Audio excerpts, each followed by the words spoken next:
Street racers who have raced with a car on the line. What did you do when your opponent refused to give up their car? A misogynist bet my wife to a street race. The aftermath was glorious. A while back, I decided to take a track day at a regionally known drag strip during a no-prep event.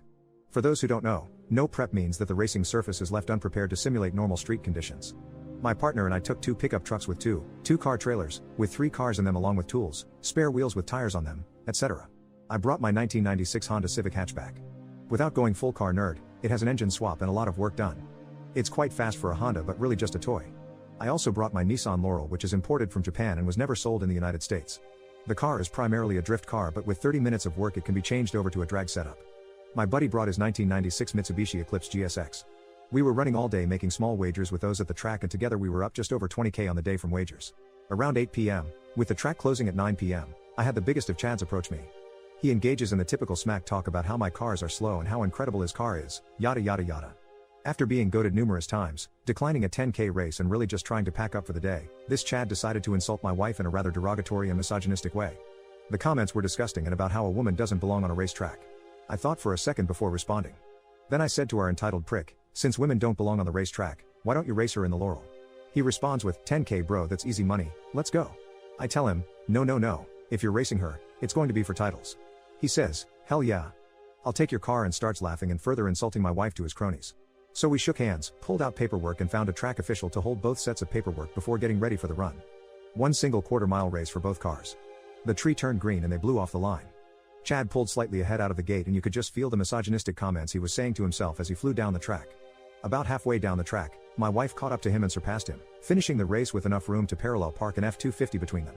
Afterwards, my wife pulled back into our stall, smiling and laughing, excited over her win as it was only her 3rd pass on the track for the day. I went to the staff member to collect paperwork without a problem and then went over to the jerk stall to collect our car. As we turned the corner into the stall, the jerk yelled, "Hell no. I'm not giving my car to a woman. She got lucky, 2 out of 3, screw this," and so on. All of Chad's friends were laughing at him and making the haha you got beat by a girl jokes that were popular in middle school. I noticed the keys were still in the car, so I quickly reached into the car and snatched them. After grabbing the keys, I was sucker punched by Chad and I did defend myself. I didn't engage in a full-on brawl, merely defended myself after giving it one good swing. Eventually the track officials separated us and the jerk started screaming to staff that I was trying to steal his car and saying he was going to call the police. But in my state, all bets are legal at the track, as it's no different than betting on a horse. Taxes are paid on the bet. In the event of a title race, taxes are paid on the vehicle through the DMV. So the jerk's threat of police held no power. He continued to scream for another 15 minutes, not letting anyone else get a word in. Finally the owner of the track came by and ordered Chad off the property, or he would call the police for a trespass order. The owner also informed Chad that he was banned from the track for the rest of the year. We returned to our stall with the keys in hand and waited for Chad to leave.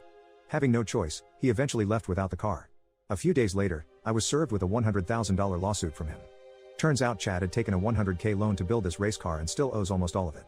The idiot had lost a 1969 Pontiac GTO with a specialty engine in it from Texas Speed and a whole lot of other engine upgrades.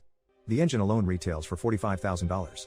Checking the prices of a stock 69 GTO, they seem to be between 60 to 70k. So I'd assume this car is worth 75 to 80k. According to his suit, the loan was taken in July of last year. The jerk not only lost the race fair and square, which he knowingly bet his car on, but decided to litigate against me, not my wife. I could only assume this was due to Chad's blind rage and misogyny. So after Chad Chaddington III decided to file a frivolous lawsuit, I paid $500 to have my lawyer get it thrown out before week's end. On the following Monday we filed our own paperwork. First we started with restraining orders for both myself and my wife. We then filed a defamation suit that also seeks legal fees as well as missed income due to time spent at the courts. The suit in total was for $18,000. Today we went into court over the restraining orders. My wife and I decided to take the GTO to court, and as I parked in the parking lot, I saw Chad getting out of his car directly across from us. Chad looked like steam should be coming from his ears, but he did manage to not say a word. After about 70 minutes, the court called our cases for the restraining orders. Chad wanted a hearing. Through the hearing the whole story was told and the judge was very interested in Chad's physical aggression and threats. Chad also brought up the fact that the courts threw out his lawsuit for theft and stated he's going to lose his house because he cannot get justice. The judge called for a recess and returned 15 minutes later with the now dismissed lawsuit filed by Chad.